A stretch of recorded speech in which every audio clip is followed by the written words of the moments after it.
Hi hello నమస్తే రైతు మిత్రులారా, మీరు ఎప్పుడైనా చూసారా ఇలాంటిది? 450 ఫీట్ల బోర్, అది మోటార్ ఇరగబట్టుకుపోయింది. సన్న పైపు ట్రాక్టర్ గేట్ గుంజినా ఎట్లా గుంజినా రాలేదు. లాస్ట్కి బోర్ బండి వచ్చింది, ప్రెస్సింగ్ చేస్తుర్రు. దానికంటే ముందు మా సార్ వాళ్ళకి ఒక ఐడియా ఇచ్చారు. ఒక అతను ఆ మట్టి ఏమైనా ఇరుక్కుపోయిందేమో, దాంట్లో మట్టి జారిపోవడానికి దాంట్లో సబ్బులు అంటే 20 సబ్బులు వేసిండు, 2 సబ్బులు. చూడండి ఎట్లా నురగ వస్తుందో చూడండి. 450 ఫీట్ల నుంచి అంతా ఆల్మోస్ట్ నిండా ఉన్నాయి నీళ్ళు.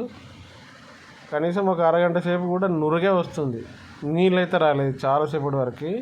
చూడొచ్చు మీరు ఎంత నురగ వచ్చింది చూడండి. అదంతా సబ్బు నురగనే. సబ్బుతో పాటు ఇంకా యూరియా కూడా వేసిందంట, ఒక బస్తా. ఎట్లున్నది అయినా కానీ ఆ మోటారు అట్లనే ఉండిపోయింది. ఎంత ట్రై చేసినా రాలేదు, ప్రెస్సింగ్ చేసినా రాలేదు. సో చాలామంది వచ్చేసి చూస్తున్నారు, ట్రై చేస్తున్నారు, వెళ్ళిపోతున్నారు. మ్యాక్సిమం అది వదులుకోవాలన్నట్టుగానే చెప్తారు. ఇది డ్రాగన్ తోటలో ఉన్న బోర్ అది. సో అతను చాలా ఇన్వెస్ట్మెంట్ పెట్టాడు. రోజు చాలామందికి కూడా అక్కడ వర్క్ దొరుకుతుంది. సో అలాంటి వాళ్ళకి ఇలాంటి కష్టాలు రావడం అది ఎంతవరకు చూద్దాం.